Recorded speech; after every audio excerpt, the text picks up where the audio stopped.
Sa nalalapit na midterm election sa 2025, ang mga dinastiya ng pamilya ng mga politiko ay nagpopormahan na rin na tinatawag na Kamag-anak Incorporated sa Senado sa pangunguna ng mag-iina na sina Cynthia Villar, Mark Villar, at sinasabi na tatakbo din ang kanilang kapatid na babae na si Camille Villar para sa Senado. Grabe talaga itong mga political dynasty sa atin. Talagang nagpopormahan na sila. Nandyan din ang magkapatid na Cayetano, ang mag-half brother na si JB at si Jinggoy.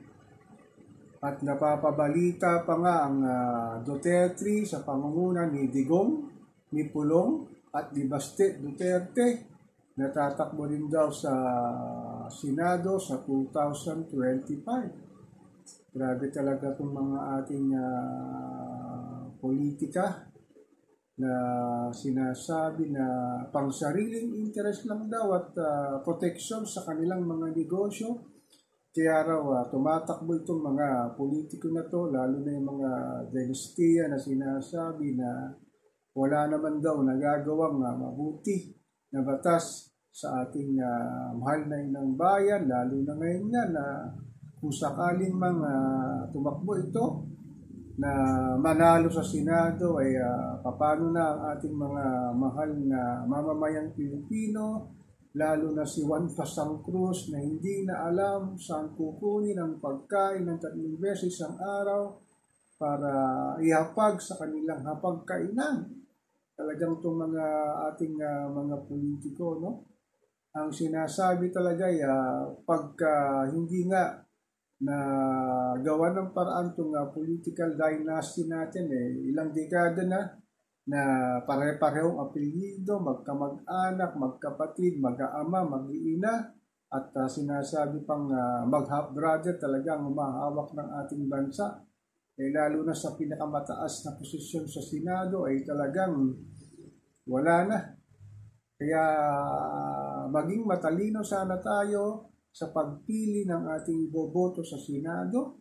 Nandyan pa nga yung sinasabing dilawan na iminumungkay ni Senadora Risa Ontiveros na si Kiko, Bam, and Chel na pantapat daw sa Duterte.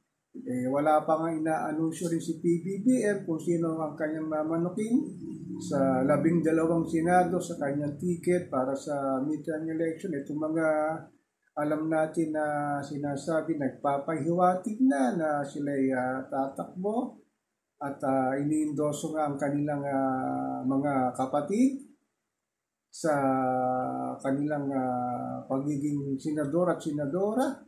Kaya ang taong bayan talaga ang maghuhusga rito, pero talaga kung hindi talaga matututo si Juan Pasang Cruz na pumili na nararapat na iupo sa Senado ay talagang wala nang mangyayari sa ating mahal na inang bayan, kasi nga yung talagang karapat dapat na umupo para gumawa ng batas na pabor sa mamamayang Pilipino ay talagang hindi na siguro maisasakutuparan lang.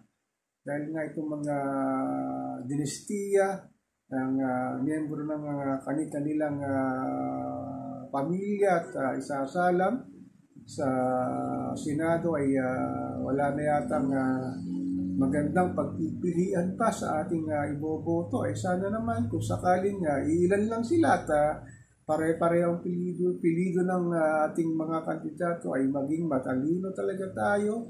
Piliin natin ang ilulukit natin para sa bandang huli hindi tayo magkakaproblema sa nararanasan natin na problema ngayon sa ating mahal na inang bayan. Kaya dapat maging mapanuri tayo. Mga sinasabi nga ng mga netizen ay hindi lang dapat kilala at sikat ang isang tumatakbong kandidato ay iboboto na. Dapat talaga meron siyang kakayahan at meron siyang experience sa pagiging politiko na hindi trapo, na ang kanyang adikain makatulong talaga dun sa mga kapuspalad nating mga kababayan na sinasabing hirap na kung paano ipakakasya ang kanilang sinasahod sa isang araw para sa kanilang pamilya at sa mga anak na nag-aaral. Ito pa ngayon ang mga mukha ng sinasabing tatakbo sa Senado ay nanggagaling lang sa isang pamilya, lalo na yung pamilya na sinasabing pinakamayamang Pilipino sa ating bansa. Tatakbo pa ang kanilang kapatid o anak na babae para sa Senado. Ay sana talagang piliin natin kung siya'y karapat-dapat o hindi karapat-dapat. At sana ay humanap tayo ng alternatibo na maaring makatulong talaga sa ating nararanasang kahirapan dito sa ating bayan.